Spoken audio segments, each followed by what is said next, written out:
Greetings, freaks and geeks. Welcome to another episode of the Square Roundtable podcast. Guys, tonight we have a titan in the comic book industry. Tonight's guest is a comic book writer, editor, actor, artist, and critic responsible for the creation of Black Lightning, a DC Comics' first African-American superhero with his own series. That is awesome, guys. So please, without further ado, welcome Mr. Tony Isabella. What's going on? Thank you, guys. Oh man, thank you so much for coming. We really appreciate it. I know your schedule is crazy. We just appreciate you setting aside a little time to chat with a couple of fans, because we are all big fans of yours. Yes. Definitely. Like I'm a part of a science organization that does a lot for African Americans. And we actually had an event talking about Afrofuturism and just Black superheroes and what they meant for Black scientists growing up. And you were a big part of that. We talked about Black Lightning a lot. We talked about Black Goliath, especially because he's a scientist also. So just being able to meet the guy behind all of these characters that we talk about, it's a big deal. So we really appreciate you again. One of the nice things about Black Lightning is that several teachers have told me that it was Jefferson Pierce who inspired them to become teachers, including one white teacher who, wanted to teach in the inner city of a major city. He wanted to teach in one of the communities that doesn't always get the attention it deserves. So that was a pretty proud moment for me. That's awesome. Oh, that's really cool. I'm sure you get a lot of people coming up to you at these conventions like every day, because these characters, of course, it's definitely fiction, but a lot of the situations and just Black people or minorities in general being able to see themselves, it's a big deal. And I know for you, that's why I really appreciated when Marcus let me see the Behind the Mask documentary, because I got to see guys like you that at a time when it wasn't popular, you still wanted to get that representation out there for really underrepresented communities. Mm-hmm. Like that's very awesome. But we'll get into a lot of that stuff later on. But I wanted to ask you, I ask all of my guests to come on the show, just like a mental health check. Like I want to know, like, how have you been doing? How has everything been going for you in this crazy world-changing pandemic? How have you been dealing with it? About half the country is insane, believing just incredible lies, questioning science, not understanding how science works. It's crazy times. There's one convention that put on by a Trump supporter who, although I've done the convention several years in a row, has decided not to invite me anymore because I say mean things about Republicans. So that's something different, which is weird because I don't bring up politics at conventions unless I'm answering a direct question. Whereas this guy loved to have Dean Cain as a guest, and Dean Cain is one of the most toxic people in the country. He's no Superman. So that's weird. And of course, I don't understand the comics industry. I think, for example, by emphasizing Batman as heavily as they do, DC Comics is leaving an awful lot of money on the table because they're not promoting so many other great characters that they have. At Marvel, I read Marvel comics in trade paperback form because there's no way I can possibly follow stories that are spread out over 20, 30 titles. And actually, some of the DC comics I'm enjoying most are their young adult and younger graphic novels that they're doing, because those are self-contained. Every series is pretty much its own universe. So it's pretty easy to follow them. I have no clue what's going on with Superman or Justice League. I have a little bit more understanding of Batman only because my desire to have a complete collection of Black Lightning appearances so that when I die, I can donate it to a college, my Black Lightning archive. And that was painful. I hated buying those books because the writers of Batman and the Outsiders of the Future State and the editors of those don't have a clue who Black Lightning is. And he's not complicated. Thank God for John Ridley, whose other history of the DC universe is like one of the most enjoyable Black Lightning stories not written by me. that I've read. And John told me that it was my Black Lightning work in the 70s that inspired him to become a writer. Academy Award winning writer, Oscar winning screenwriter. Right. I had a small part in that. So again, a company smarter than DC would have gone to town on. They would have brought me back for another Black Lightning series. They would have publicized. Black Lightning is an inspirational character. I know of writers and artists and teachers who entered those professions because they were inspired by Black Lightning. A few years back, and it's happened several times since then, I've had people come up to me with tears in their eyes and hug me because Black Lightning was the first time they saw themselves in a comic book, which, was actually, if I may segue a bit here, I got into wanting to write characters of color because I grew up in Cleveland, Ohio, a very segregated city. And my first Black friends were comic book fans who came from the east side of Cleveland to the west side of Cleveland, where I had a comic book club. And I was like 17 or something. Diversity wasn't really part of my language. I just thought it was unfair that there weren't more characters that my friends could relate to. And I always told myself if I was lucky enough to get into comics, I'd try to work on characters of color and create them. So I, created Misty Knight, turned Bill Foster into Black Goliath, wrote Luke Cage for a while, wrote some Falcon, and then at DC created Black Lightning. And to this day, one of my fondest memories are those meetings, which were at the Cadell Recreation Center on Detroit Avenue in Cleveland, Ohio. Unfortunately, that is also one of the most terrible things in my life and anybody's life in Cleveland. That was where Tamir Rice was murdered by a police officer. So this recreation center holds these very fond memories for me. And in the sheer horror of not just this cop who should never have been a cop killing this kid, but the way the police union backed him when he was clearly violating protocols. He was clearly not fit to be a cop. They're still backing him. He's trying to get back on the force. That's the kind of thing that just makes me freaking crazy. I understand. It makes sense. It definitely makes sense. It's just a weird thing when you have things like that happen. Like I said, an underrepresented group of people. That's why reaching out to guys like you, I think it's important for people to really represent that sort of thing and talk about it. You know what I'm saying? In different forms of media. I think I like creators that don't shy away from that kind of material either. I grew up, when I got into the comics industry, Marvel was blessed. They had a lot of very forward-looking writers. Wow. Stan Lee, of course, was very progressive. More conservative than most of us, but progressive. Roy Thomas, very progressive. Don McGregor, Steve Englehart. So many of these guys who were Steve Gerber, willing to push the boundaries, willing to try these different things. And to Marvel's credit, they backed us. And this was not, a lot of people say Marvel was just trying to do Black exploitation comic books. You have to understand, back in the 70s, a Black character headlining a comic very often meant that comic book did not get distributed in the southern parts of the country and other parts of the country. The very first Black superhero to have his own comic book was a Dell Western hero called Lobo. And Dell was publishing. This was after Dell had lost the license to do the Disney characters and the Warner Brother characters. So they were doing a lot of original things. And Lobo was one of these books created by writer Don Arneson, drawn by Tony Tallarico. First issue did okay. Second issue, barely, because distributors were not only refusing to put out Lobo, they were refusing to put out any of the Dell comic books, which is why there was never a third issue of Lobo.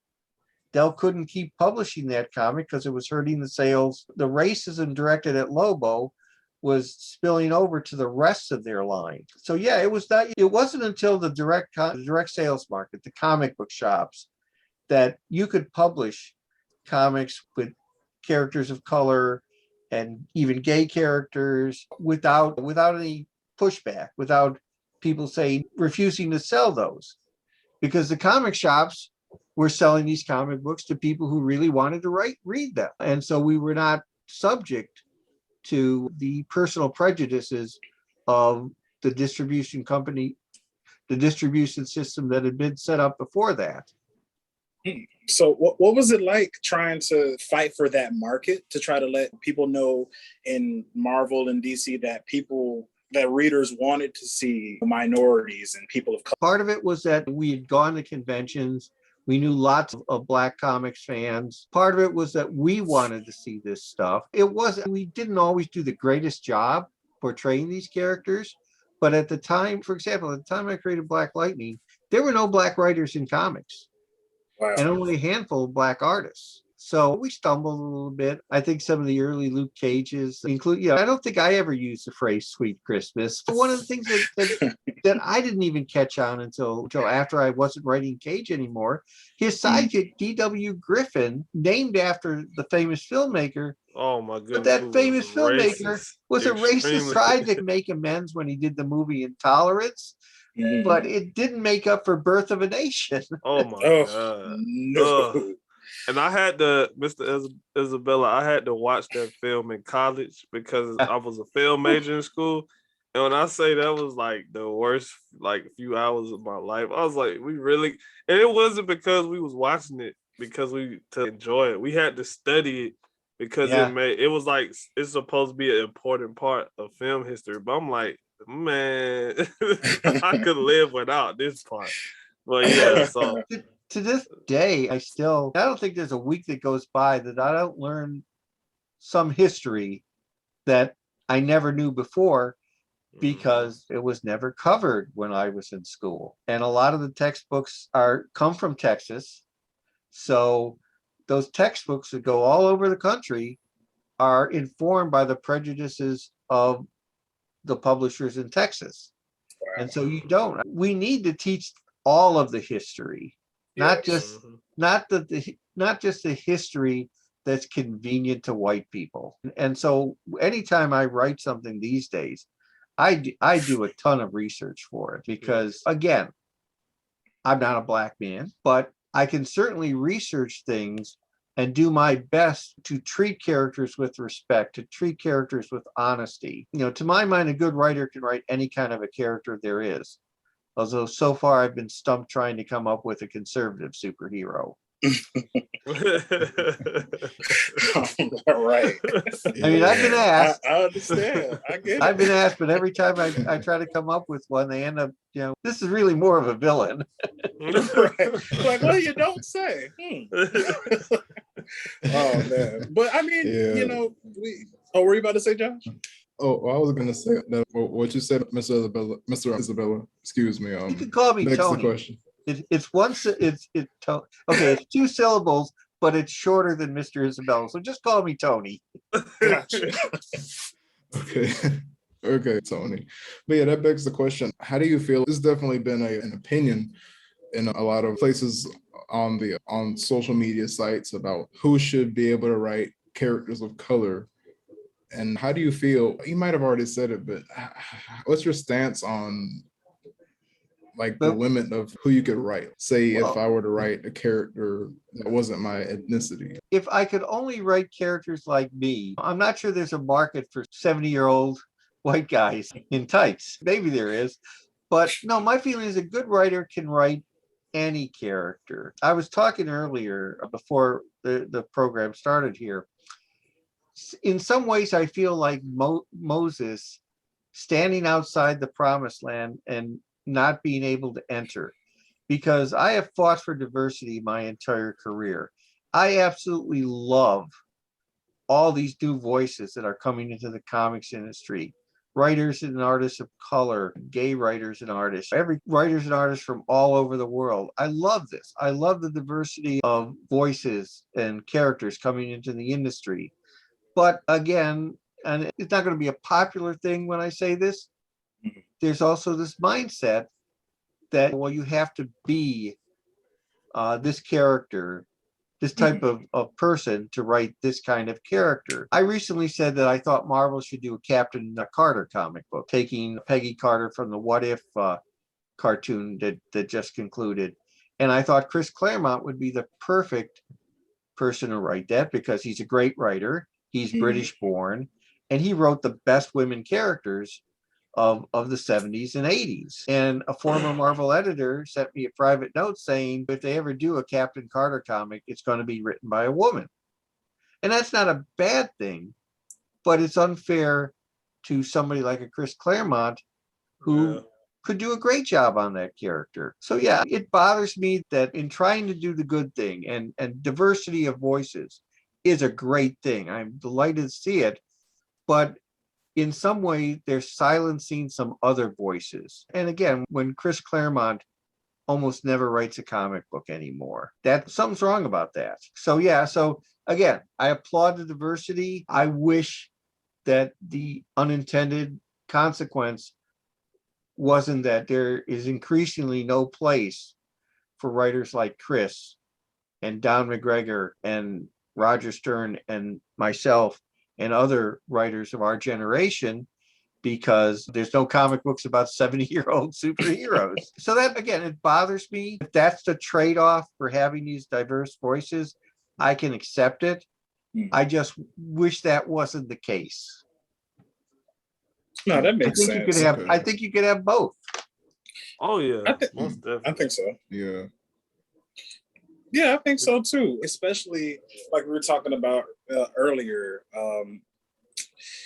It's rough because it's kind of like a 6 in one hand, half a dozen in the other, because you're like, okay, great, we have all of this diversity and all of these people can write from their personal experiences, but at the same time, like you're saying now, is like all of these experienced writers that have put out fantastic content are being pushed to the left a little bit. They're like, we don't want to hear from you guys anymore. Exactly. And that's definitely it's a shame, because I understand what you were talking about earlier when you were saying just writing different characters and having to do so much research because it technically wasn't your own experience. But I do believe that there's a lot of great things, and still at that time, because like you were saying, back in the days when you were working for Marvel and DC, there weren't really any Black writers.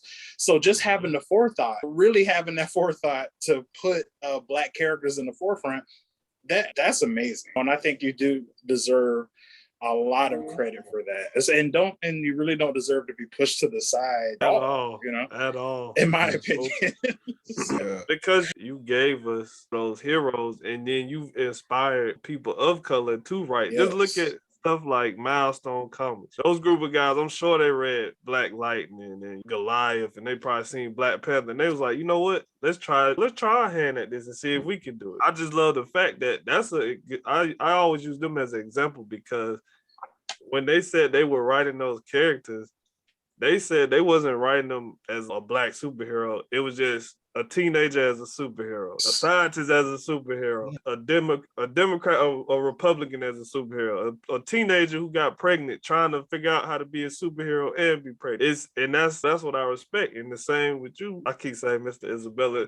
You gotta excuse us. We from the South, so our parents raised us to say Mr.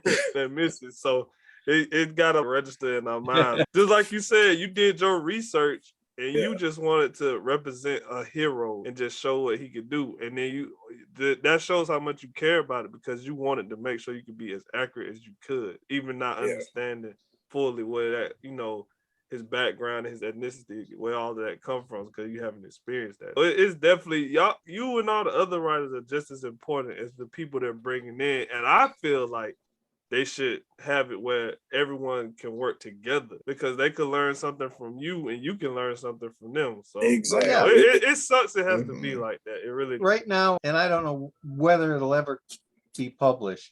I'm working on a brand new superhero universe, and one of the main supporting characters is a trans woman, and I happen to have quite a few friends who are trans. I have my GBF, my gay best friend, is a trans woman, and they are amazed because I'm asking things like, okay, here's what she does. What can she wear that doesn't make it obvious that she hasn't had her bottom surgery yet?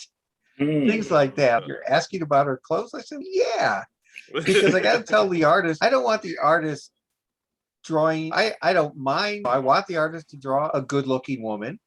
Right. But I want to have at least something that says she's trans, maybe a little bit of a masculine feature, the way she dresses so that it's not obvious. Things like that. Like I said, they're amazed at the questions I ask because they're minor things. Most people wouldn't even think about them.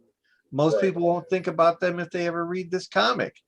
But it's important to me. For example, I knew why Black Lightning never made any money over being a Olympic gold medalist. Because in my mind, he was one of the guys who when he got his gold medal, gave the Black Power salute. And those guys, of course, So even though I never got that into a Black Lightning story, in the back of my mind, I said, at some point I might use this. But this is why he never got rich off his Olympic victories. Oh. Well, see, that kind of stuff makes sense. And I think, like I said, I'm not trying to discount anybody at all, but I certainly appreciate when you do have those different characters. Like I said, a character of a certain orientation or a character that's a minority. Just doing that extensive research. That's, like I said, that's incredibly respectable. And we all appreciate that, definitely. Because even if, like you said, even if it doesn't translate to the person reading it, as a writer and your integrity as a writer, that it's there. Yeah. And that makes the biggest difference. Yeah, I definitely like that. But I wanted to ask you a little bit more, because we talked about a lot of the comics and the things that you've done recently and back earlier in your career. But I wanted to know about your background. So I want to know, of course, where you're from and where did your love of literature come from and writing?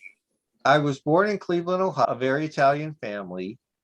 And my dad had read comic books as a kid. In fact, I have a Batman bike flap that he painted when he was a kid. And I have that from him. People would read comic books to me, and I wanted to cut out the middleman. So I would really study as they were reading them. And before the age of 4, I could read. By the age of 4, I could write. In fact, I used to write these little reviews of TV shows I wrote before I got to kindergarten. And when I got to kindergarten, the principal of the school used to periodically, pull me out of class so she could show me off to visitors from the school, as if her school had a damn thing to do with my being able to read and write. But kindergarten was, I was a smart kid. Kindergarten was boring as shit. So, it got me out of kindergarten for a little bit every day. I like that. They were like, "Oh, this is how good our school is. Look at that." No, their school wasn't that good. Their school wasn't that good. And actually, I breezed through elementary school and high school, which probably hurt me because I did not do well in college. I didn't stay in college long because the material in grade school and high school had been pretty easy for me to master. And by the time I got to college, all of a sudden, whoa, this is hard.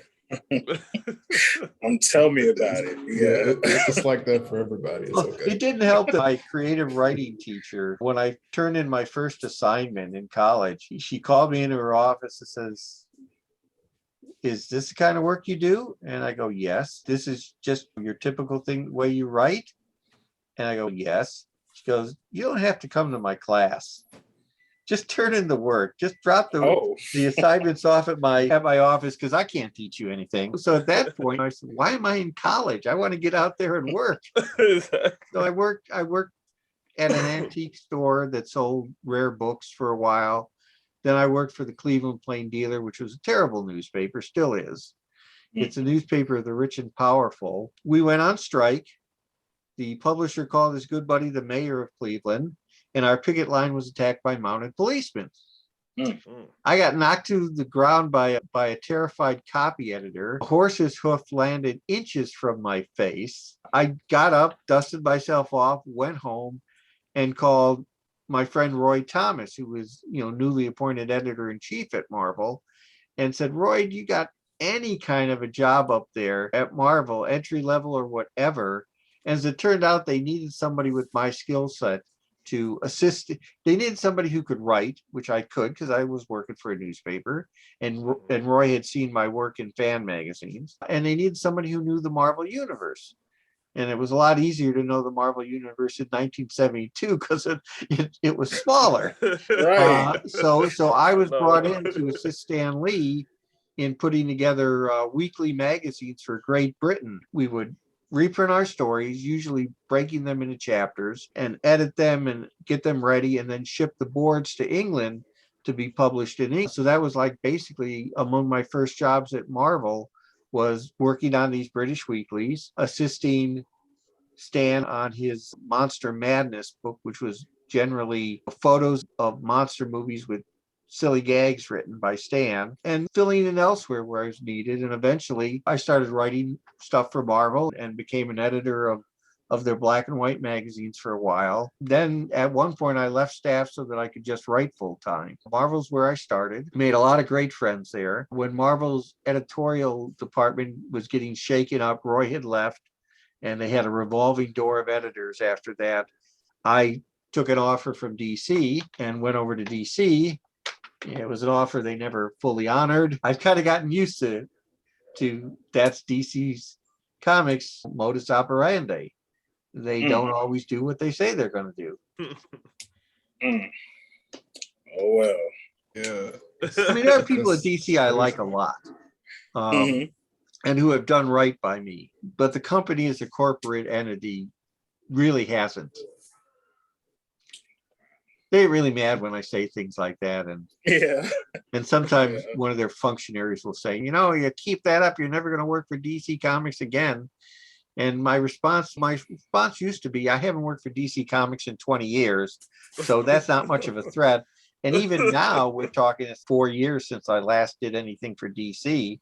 So if it's been 4 years without any work from DC, yeah, you want to scare me, you got to come up with something better than that. Right. Oh, man. Yeah. But, as I said, I was talking about Marvel. I'm not getting work at Marvel either. I'm not sure I could fit in with what Marvel's doing these days. But occasionally they hire me to write an introduction for one of their masterworks or omnibus books. They'll call me up because they have questions on characters. They treat me with respect. Because of them, I've been able to attend the premiere of Luke Cage, some special showings of Luke Cage and the Defenders, the Ant-Man and the Wasp premiere. I got a nice check from them for Falcon and the Winter Soldier because I was one of the official creators of Helmut Zemo. That's awesome. Yeah. The regular writer of Captain America missed a deadline, not an unusual thing for him.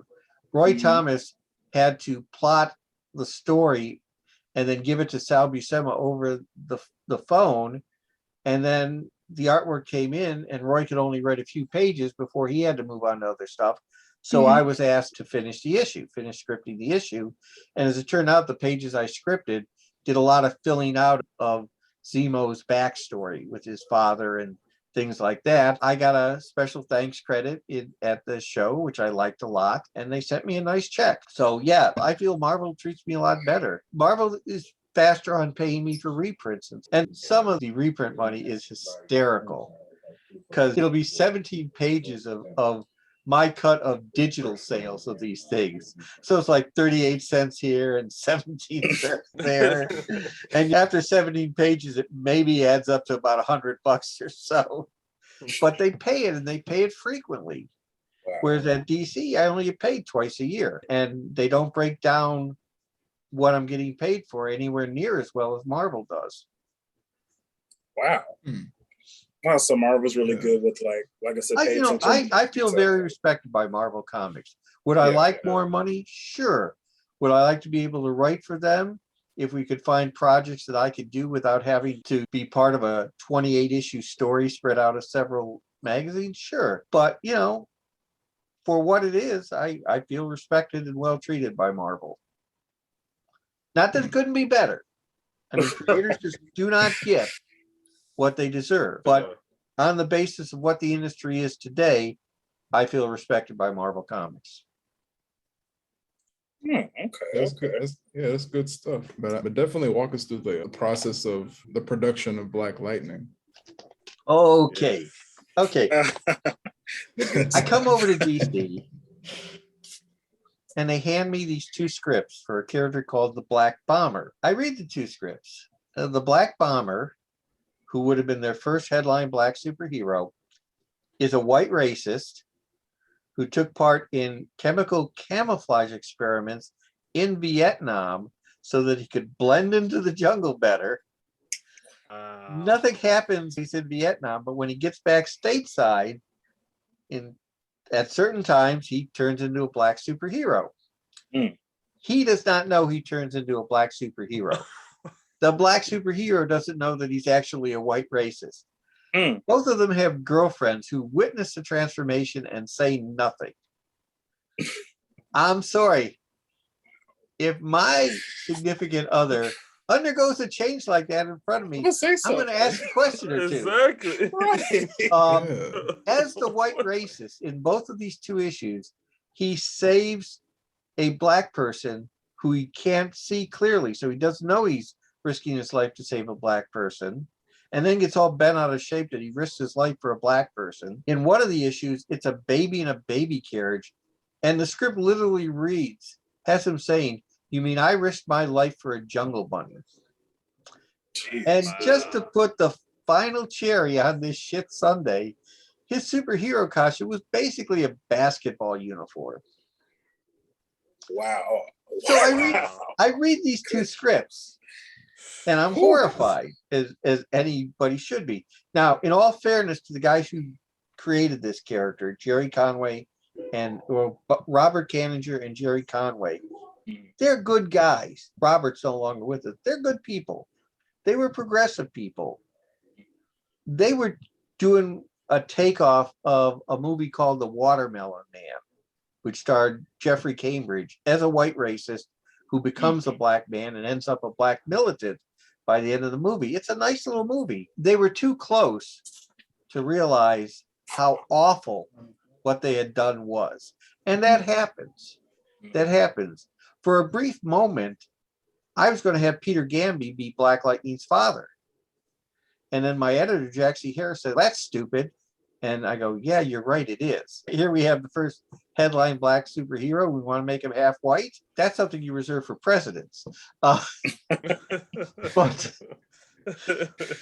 Obama's my favorite president. Not only do I think he was a great president, but he read comic books. I think if more politicians read comic books, we'd have a better country. We'd be okay. Anyway, I think yeah. So I get these two scripts and I tell them, "You can't publish them." And DC says, "Well, why not? We paid for them. You don't understand. These are really offensive. If you publish this comic book," because they'd want me to rewrite these scripts a little bit and then take over the book with the third issue. I said, "If you publish this series, people will come to the offices with pitchforks and torches." And they go, "How could you possibly know that?" I said, "I'll be leading them." So this goes on for like 2 weeks, right. until I finally boil it down to the one question they can't deflect or really answer. Do you really want DC's first headline black superhero to be a white racist? And they go, "Oh, yeah, you're right." So I basically they gave me 2 weeks to create my own black superhero. I took nothing from the Black Bomber. I created Jefferson Pierce. He was a teacher because I knew kids could relate to a teacher, and I wanted him to be a role model for the younger readers. He was an Olympic athlete because I needed him to have a certain skill set. It didn't have to be excessive power because the stories were set in the inner city of Metropolis, and which basically, when I grew up in Cleveland, I wasn't that far from that kind of community. I was not in a rich, wealthy community. I was lower middle class. So those are the stories I wanted to tell. I made him a school teacher. I made him an Olympic athlete. I came up with a reason he had to be a mass superhero because the mob, the 100, killed one of his kids, one of his students. The fact that he was teaching at the high school he had attended was something I stole from Welcome Back. I thought it was a nice little touch. So about 2 hours before the pitch meeting, because I created everything about Jefferson Pierce, his world, Tobias Whale, everything about the series with one exception. About 2 hours before the meeting at which I would pitch this character, I realized I haven't created his superhero identity. Oh, man. So I'm walking around the DC offices and I see this sketch for a Wonder Woman cover that has her lassoing a black lightning bolt. and saying something like, Hera, help me stop this black lightning from destroying the city. And I'm going, Black Lightning, that's catchy. It was the 70s. It would take a few more years before people started making fun of black superheroes who had black in their, in their name. But for Jefferson Pierce, I always said he takes pride in being black, and that's why he's Black Lightning. But so like really on the spot, I came up with Black Lightning, a general idea of the costume, and a general idea of what his powers would be. And I pitched it to DC, and they liked it a lot. And at that time, they had agreed that we would be co-owners of the property, that all decisions would be made jointly, and that I would get a certain percentage of any money made on the comic outside of the actual comic books. I, of course, get paid for writing the comic books. And I started writing the first issue. Probably within the first week, they violated our agreement because they hired an artist without consulting with me. Now, I love Trevor Von Eden's work. I was very happy to have him as artist on the book. My original plan was to steal somebody from Marvel. I was thinking, maybe Ron Wilson, maybe Keith Pollard, maybe Arvell Jones, one of the young black artists at Marvel. That was my plan, to steal one of them. I had Trevor Von Eden, and boy, he was very young when he started that. And he really, it's not perfect what he did, but it's really good for somebody who was basically thrown into the deep end of the pool that way. And Trevor's, of course, just grown and grown as an artist. So I was okay with Trevor Von Eden. I wish we'd been able to keep Frank Springer on the inks, because I don't think Vince Colletta did Trevor's work justice the way Frank Springer's did. But that was the creation of Black Lightning. The Afro mask was the idea, Bob Rozakis came up with that. And I know people have made fun of it later, although recently I read an article saying that was really brilliant. And they're right, it was really brilliant, because it was a kind of disguise thing that you hadn't seen before. Yeah. And the actual costume, that was like a joint effort. It was like Joe Orlando, Trevor Von Eden, myself, Jack Harris. So the costume was a combination of many different people contributing ideas to it. That's really awesome. And I didn't know that. So you got like a slight inspiration from Wonder Woman. That's pretty cool. Last minute. That's awesome, man. That's a good little piece of trivia. I didn't know. And it was kind of cool if you think about it like this. Even if you look at, I think she lassoed a lightning bolt in her most recent movie. So hey, they nodded back to you right there. There you go. Right. Well, the thing that most impresses me is that instead of panicking, I came up with something that worked in a very short amount of time. No, that's amazing. It's a facility. That is amazing. It's a facility that has stayed with me. When I did my most recent Black Lightning series, Black Lightning Cold Dead Hands, which was set in my native Cleveland, and which had a younger Black Lightning, it was a minor reboot. And I had his students putting on a play based on the Twilight Zone episodes, The Monsters Are on Maple Street. Yes. Oh, come on now. Come on now. But DC's lawyers, I didn't think we went beyond what's fair usage, but DC's lawyers disagreed. And I got a call from the editors saying, this book has to go out. What are we going to do? We don't have time to redraw anything. I said, you don't have to redraw a damn thing. Give me 20 minutes. In 20 minutes, I changed the Twilight Zone to an old radio show. I forget the name of the radio show. And I changed the monster. I changed the title of the show to something other than The Monsters Are on Maple Street. Turns out the radio show episode was written by the great grandfather of one of the students. And then I rewrote all the quotes from the Twilight Zone so that they still said the same things I needed them to say. They just weren't the lines from the Twilight Zone episode. It was like, I was amazed that people panicked over this, because to me, the minute they told me I couldn't use that, the fix was just so obvious that I could, give me 20 minutes, I'll fix this. Actually, Right.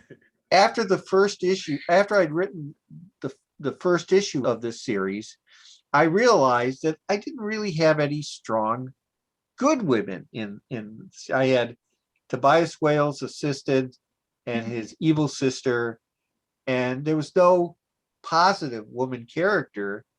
And I had a character that I had taken from my 80s series, Tommy Colavito. And remembering the kind of thing that people used to claim Chris Claremont said, which is, why couldn't this character be a woman? I suddenly said, yeah, why can't Tommy Colavito be a woman? So I changed the Y to I. And as a result of this, I rewrote a few lines.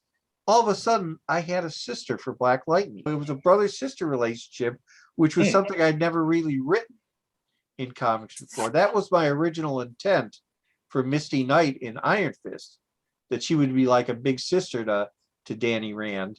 And I didn't stay on Iron Fist long enough to really do anything with that. And then she ended up being his romantic interest. This Tommy Colavito and Jefferson Pierce thing, they had grown up together in Cleveland. So I had this brother-sister relationship there. That was fun to work with. Wow. So it's basically just a lot of thinking on your feet. So sometimes, like when you're working Marvel method, where you get the artwork and then you have to script, sometimes you have to think quickly on your feet because maybe the artist has left something out, or the artist has decided that they'd rather draw a big picture of a woman than something that actually was important to the story. So you do have to think quickly on your feet, because there's usually not time to have stuff redrawn and worked over. Okay, so what you're saying, so the Marvel method, rather than having like all the story and the dialogue written out, they do the art first with the general. The Marvel method, which was actually used before Marvel started using it, is the writer would do a plot. Sometimes it'd be very detailed, most times not very detailed. Then the artist would draw the comic based on the plot, and then the writer would get the penciled pages and script those pages, placing the word balloons where they had to go and things like that.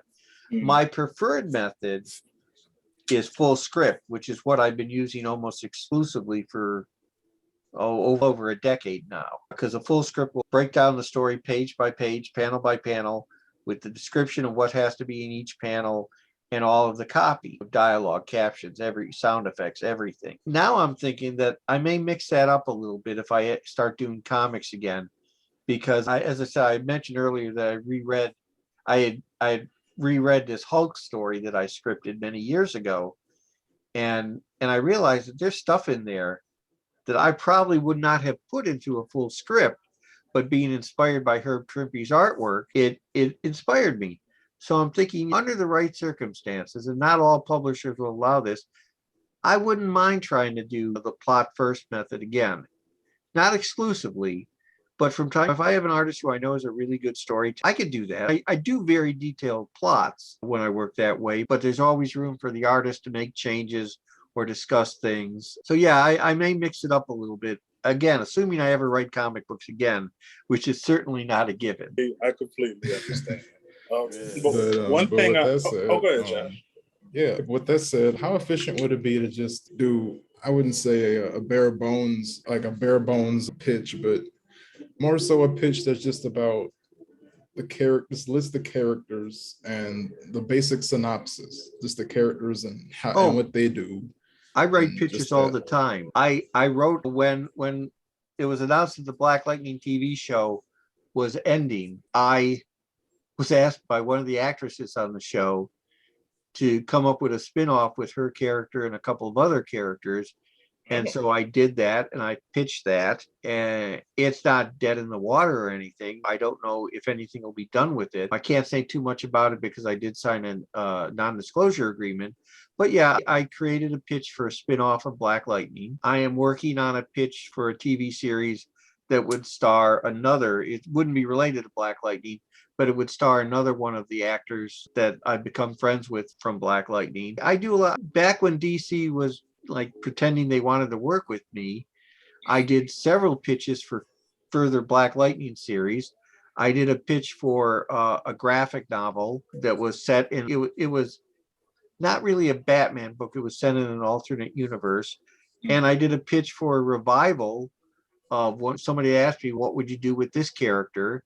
And I said, let me think about it. An hour later, I had a pitch for a new series for this character. After initially showing some interest in them, DC passed on every last one of them. And okay, in the case, I will find a way to repurpose some of these and pitch them again, because if I remove DC elements from these pitches, I can do them elsewhere. That's even true for the Black Lightning spinoff I came up with. I can remove DC elements and still have a solid pitch. That's one of the things I hope to work on in the coming months. That's good. So, go ahead, Josh. Yeah, and what's the bare minimum that a pitch should have? In my mind, it needs to have the theme of the series, and it's got to be more than superhero fight supervillain. It's got to have the theme of the series. It's got to have the background of the series in terms of this is the world in which this series takes place. Here are the events that shape this series. And then it has to have at least descriptions of the main character. This pitch for the one DC character basically had the superhero and then a couple of supporting characters and then one other very important character. So it wasn't, I think it ran maybe 3 pages, single spaced.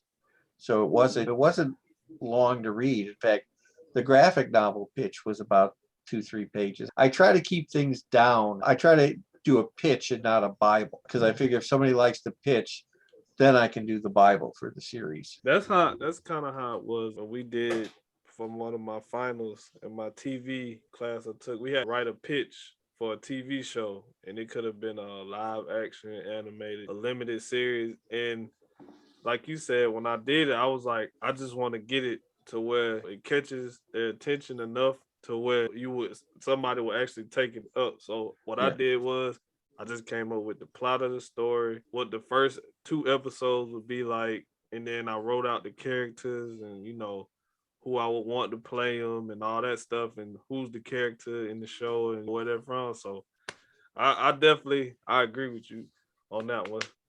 So yeah. And is it something that you learned or something that you've done over your career where you have a pitch and it doesn't necessarily lean heavily on like whether it's Marvel or DC, so you can make those necessary changes if you have to? Yeah. I mean, I have often said if a DC or Marvel wanted to hire me and have me write stuff for them, a DC, I'd want to write Black Lightning. I'd like to write Black Lightning stories until the day I die. But taking Black Lightning off the table, what I would like to do is give me a character that you don't know what the hell to do with. Give me 6 to 12 issues.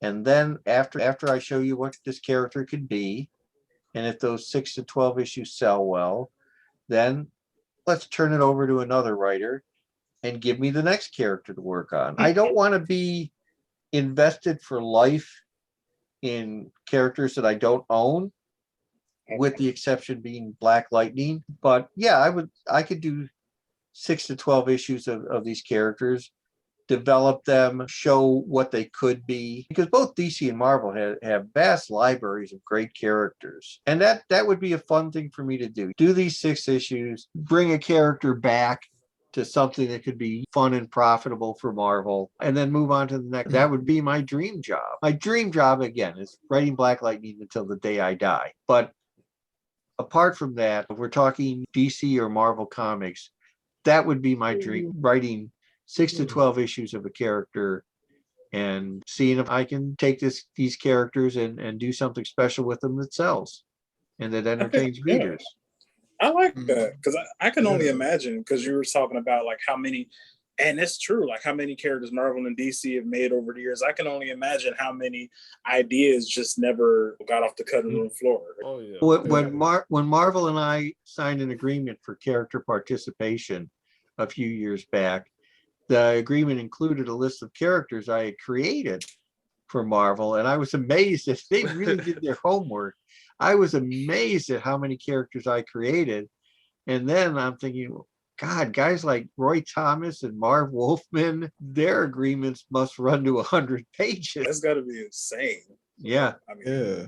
And more on the characters that you create. A little before the podcast started, we talked about what are some important things to have to be able to keep the rights of your character as they go through the companies. Could you expound on what you would need to be able to keep those same rights? If I'm working on a company's character, I don't expect them to share rights of existing characters with me. If I'm creating new characters, Like I said, the best two pieces of advice I can give somebody is get it in writing. Well, get a lawyer and then get it in writing so that it's very clear what the companies are buying or leasing and what you hold on to. And there have been, I did a book maybe a decade ago called 100 Comic Books You Must Read.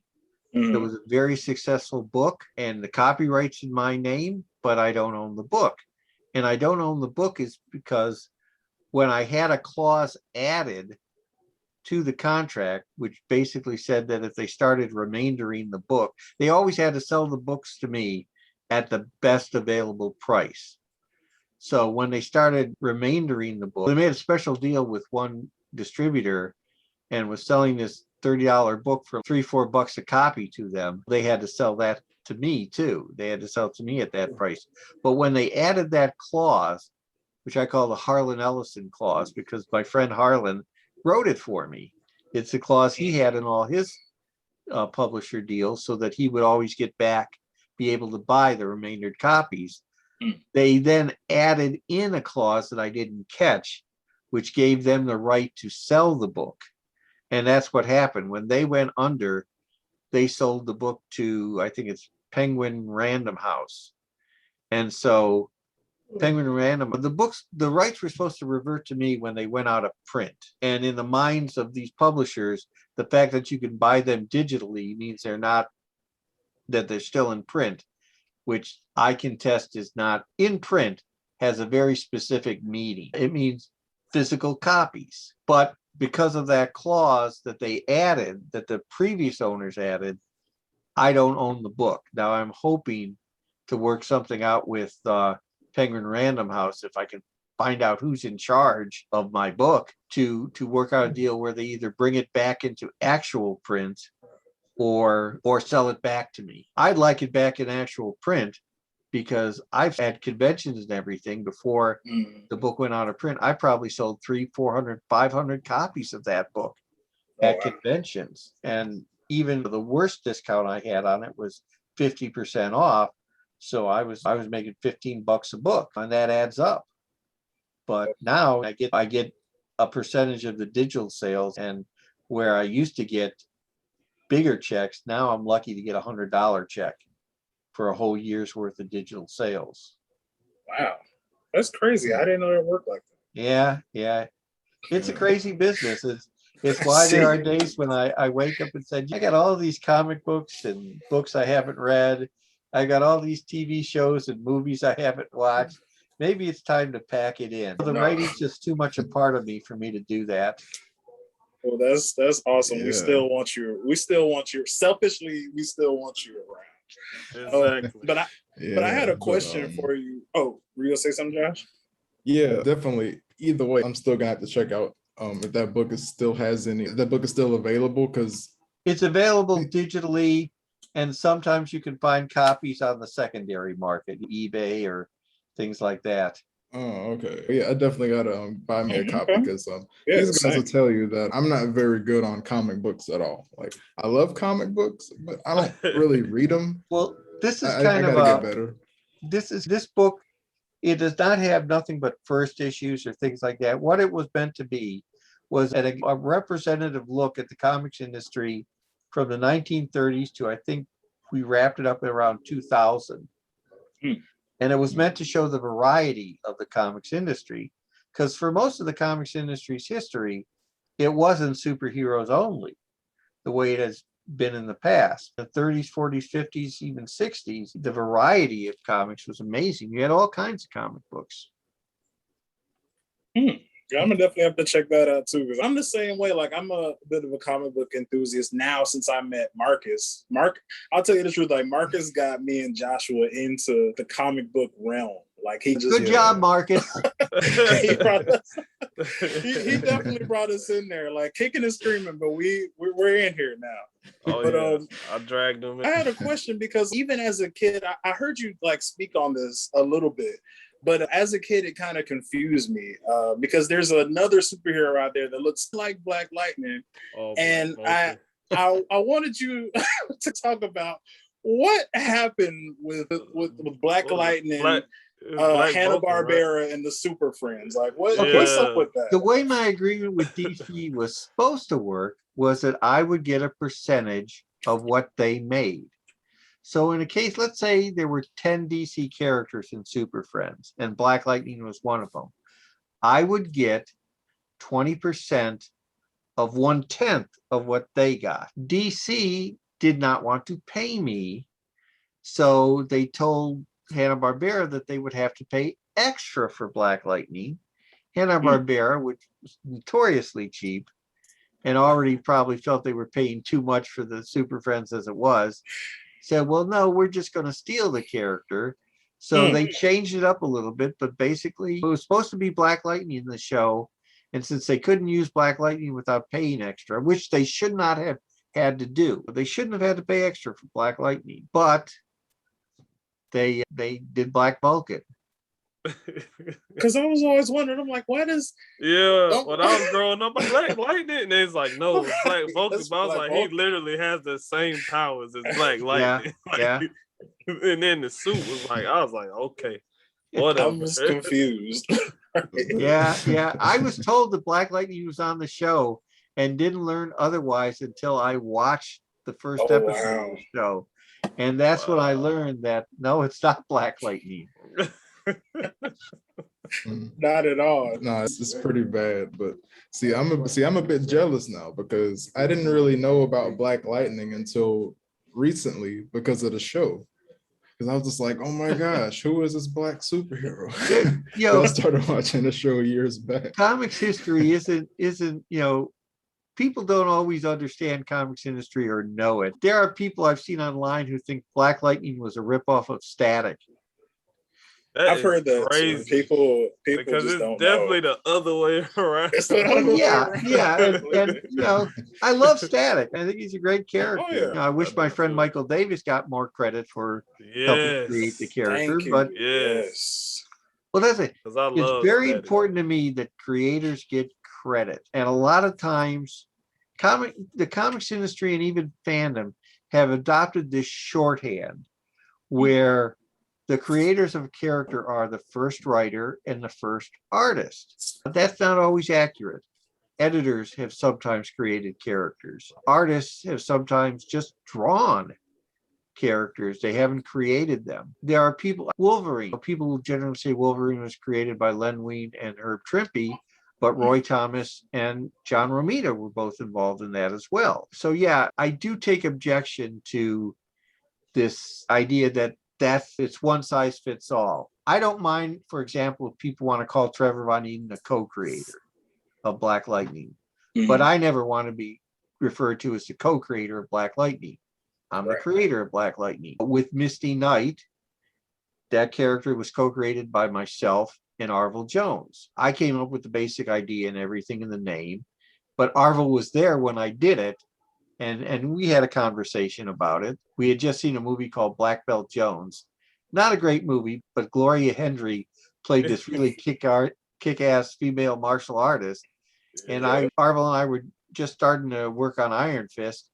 And I said, we need a character like that in Iron Fist. I said, okay, here's who she is. Here's her name.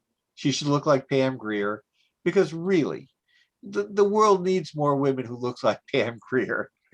Always a favorite of mine. I think we all agree on that. Yes. Not that there was anything wrong with Gloria Hendry, but she wasn't Pam Grier. She's not Pam Grier, you know that. Exactly. What are you gonna do? You know? Definitely. Oh man. But no, that's that's good stuff. Just as much like research and preparing for the podcast as I did, I had no idea about what you were just saying with Zemo. I didn't know. Yeah, so just little things like that, just to go. Like, it never, honestly, God, I had forgotten that I knew that I had written the issue where Helmut Zemo first appeared, and at that time he was called the Phoenix. But I hadn't remembered that. Well, yeah, I guess I did do his backstory Mhm. The pages I scripted had his backstory. But yeah, when Marvel called me up and said, "Hey, we're going to send you some money for Helmut Zemo," I said, "Okay." Like, sure, I'll take it. Exactly. I very rarely tell people no when they want to send me money.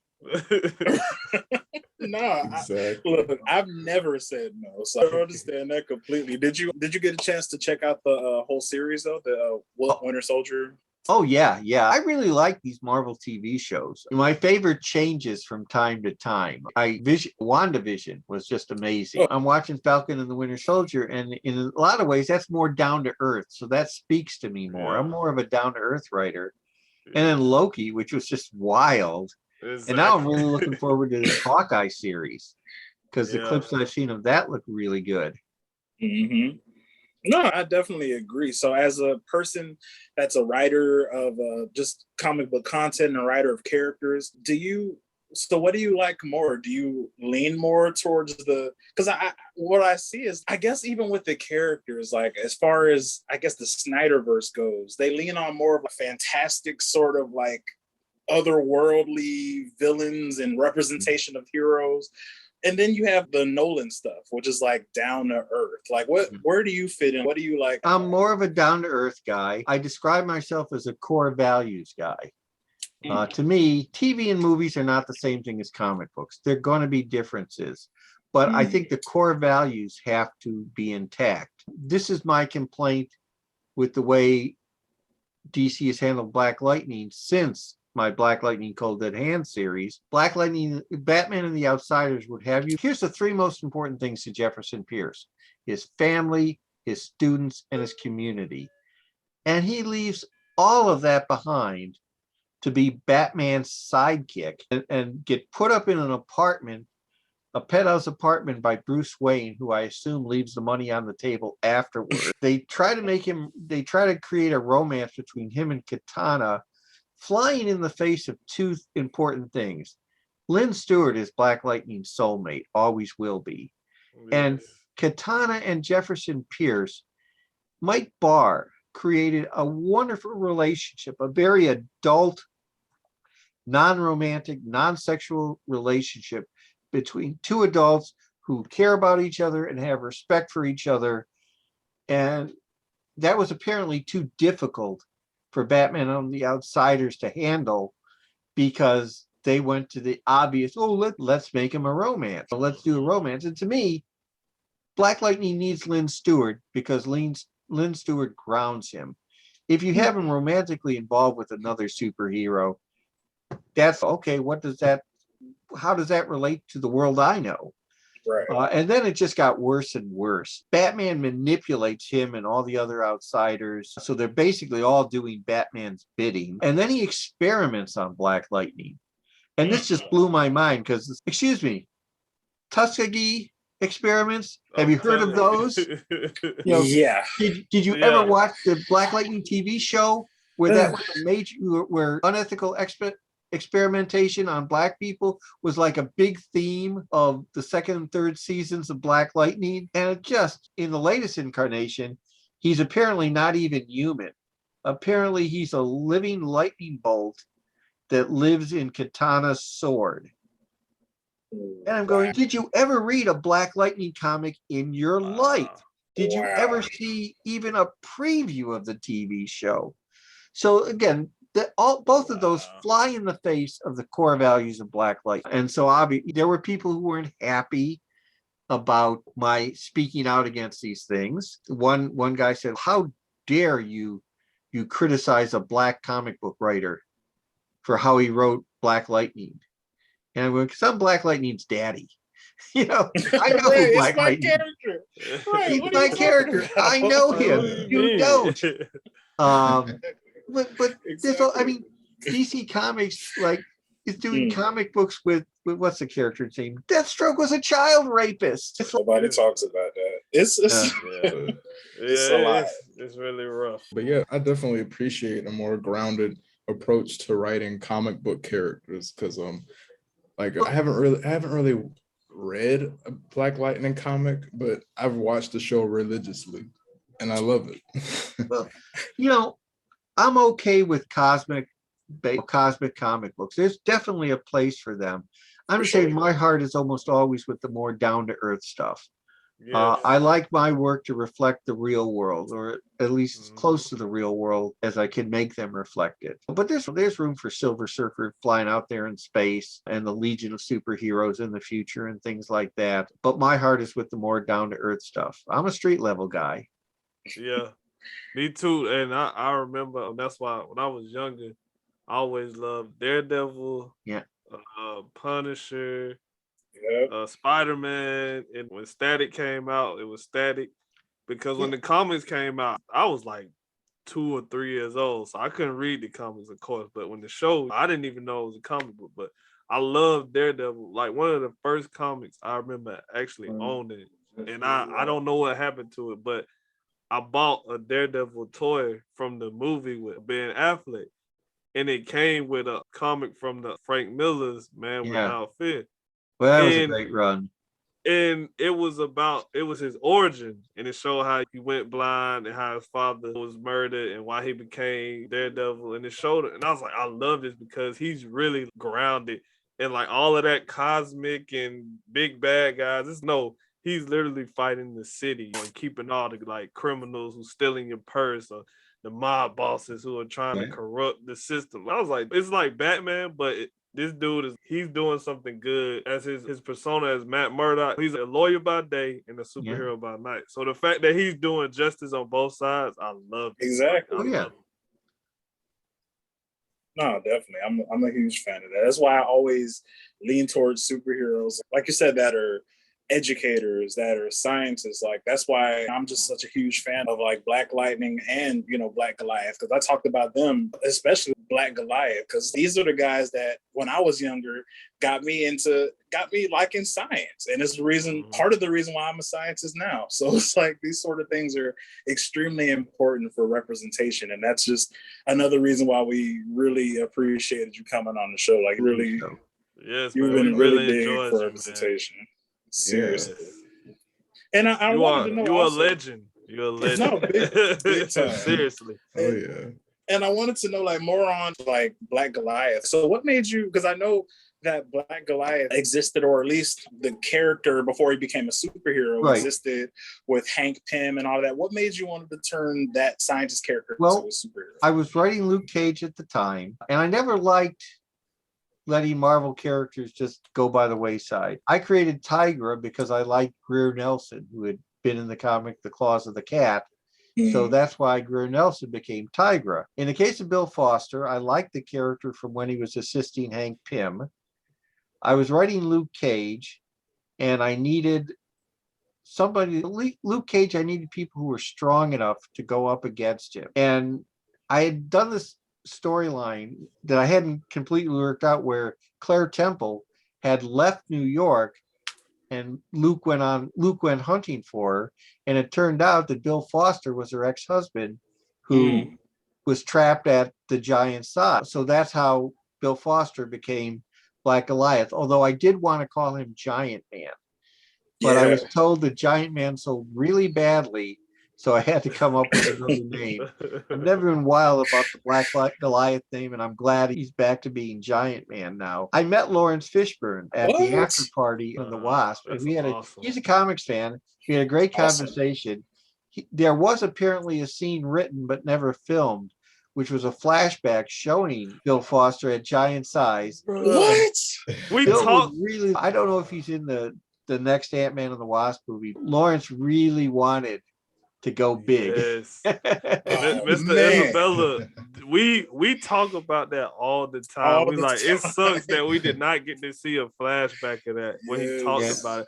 Like we say that all the time. Apparently one was written but was never filmed. Man, that is crazy. Wow. That's insane. Yeah, I would have loved to have seen that. But just knowing that is like that's so cool to hear from the man. That's awesome. Definitely awesome. That is awesome. But yeah, Mr. Isabella, like were you about to say, Josh? Yeah, definitely walk us through what was Tony's tips in the comics bias guide. During one of the many periods of my career when I haven't been getting comic book work, my friends Don and Maggie Thompson had become editors of Comics Buyer's Guide, and they asked me to write for the paper. and I came up with Tony's tips. Don Thompson was the lead reviewer, so I wasn't really allowed to review comic books, but I could review comics related stuff.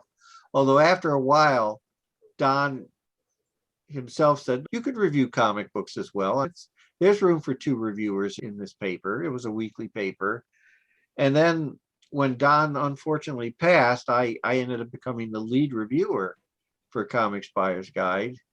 And that was pretty good times in terms of getting stuff, because people wanted publicity from Comics Buyer's Guide that DC Comics would send me every month a box of everything they published. I'd get comic books I was probably getting somewhere between 300 and 500 comic books and books a month, more than I could ever read and read. But yeah, so I was the lead reviewer for Comics Buyer's Guide. And then when Comics Buyer's Guide went under, I moved.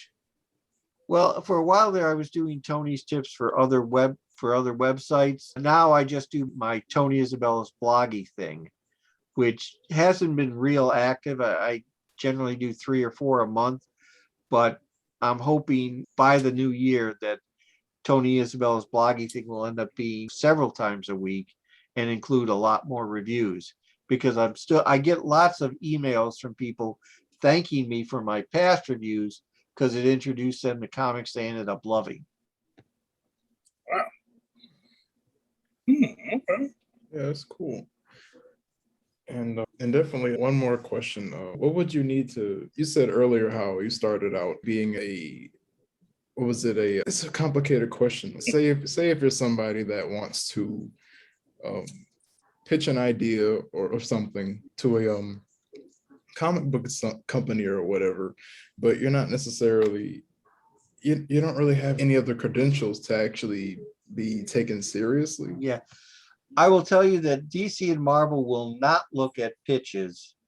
Well, DC doesn't look at pitches from anybody these days, including people who are writing for them. I get the feeling that occasionally they might say to somebody, one of their big writers, you got any ideas for this character? Marvel does not look at pitches from anybody. Marvel has looked at pitches of mine, but they generally do not look at pitches from anybody. I don't know about the other companies. I suspect the smaller publishers are happy to look at pitches, especially those who like to exploit young creators. But yeah, the big 2 aren't really looking at pitches. Oh, okay. So I'm taking from what you were saying, if you are a person that's trying to get into comic books and you have ideas that you want to pitch, definitely have a background and like you said, be able to hire a lawyer in any case. I'll tell you, a lot of the new people coming into comics at the bigger companies are people who have had successes elsewhere. You know, even wrestlers, singers, playwrights, people who've written for TV and movies. A lot of people at companies look at comic books as a stepping stone to the entertainment industry, which is where they really want to be. And so if they can make contacts with actors and screenwriters and things like that and direct, those people are going to have a lot easier time getting jobs at writing Marvel and DC Comics. Oh, okay. So they look at it as not really the end goal, but just the means to get somewhere else. Yeah. I mean, which is unfortunate kind of. They're kind of star efforts. Yeah, it's okay.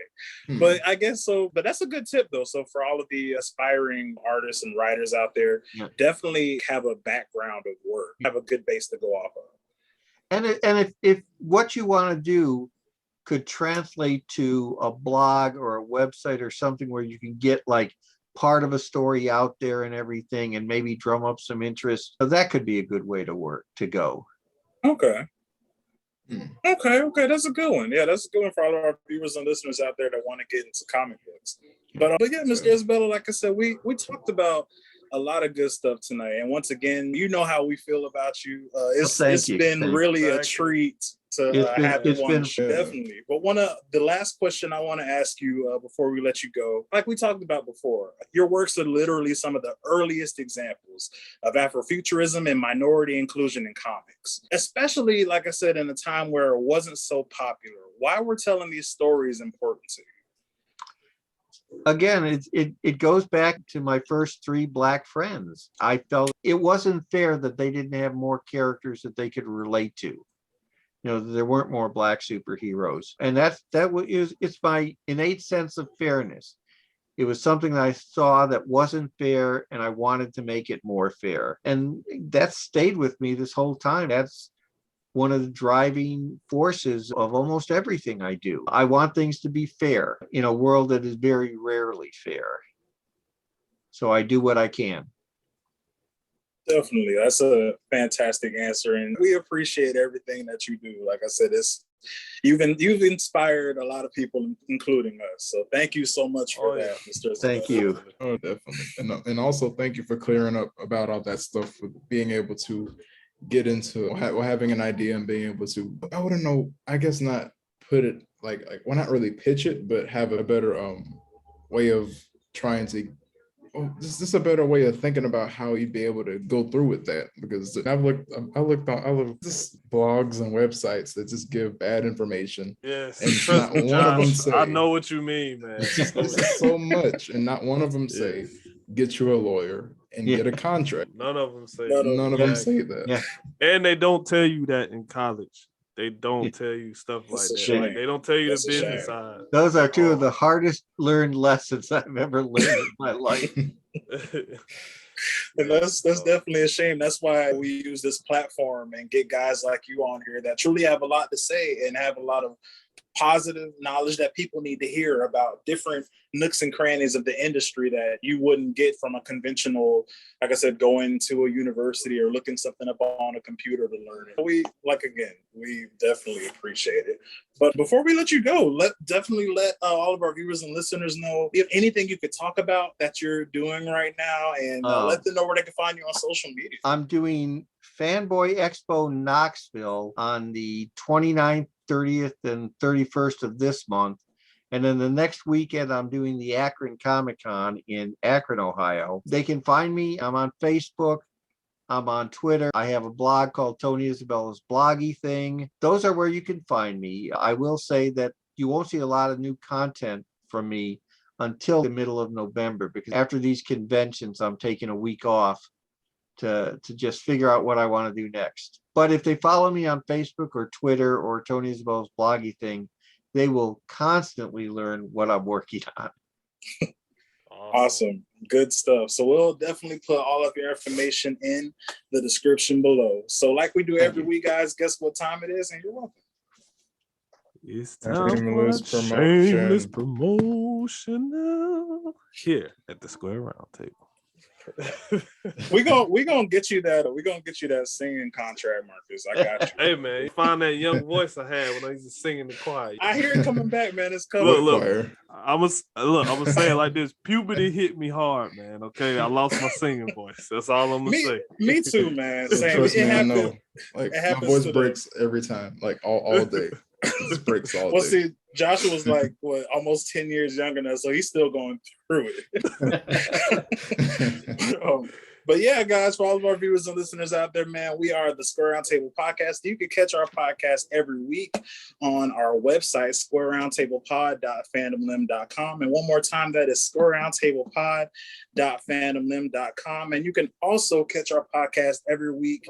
You can catch this and all of our older podcasts that are amazing as well on our YouTube page of the same name, the Square Roundtable Podcast. So guys, go ahead and hit that button, guys. Hit that notification bell so you can see when all of our new episodes come out.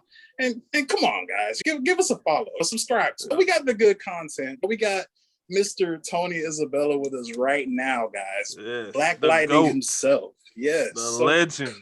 So come on, guys, throw us a like, guys. And also, like we say, join us on all of our social media accounts, guys. We're the Square Roundtable Podcast on our Instagram, on our Twitter. And also, guys, that deadly Facebook group. Please join us on our Facebook group, guys. We need to talk to somebody else there besides our parents. Yes. And don't be afraid to, also, guys, don't be afraid to spam Chad and Marcus's inbox to remind them to finish the last season of Black Lightning. Yes. You gonna get us in trouble with Tony, man. You are. Hey, Josh. Y'all got a few more episodes left. Finish the season. Well, we I will will. definitely I we will will. definitely finish the season, guys. And like I said before, go ahead and join that Facebook group. You can join me, Marcus, Josh, and Demetrius in cleaning up the South Side, guys. So before we head up out of here, I want everybody, including our amazing guests, to introduce themselves one more time before we head out. And I am your host, Chad Singleton. Josh Singleton, #no. And I'm Marcus Long. And this has been the Square Round Table, guys. Peace. We are out.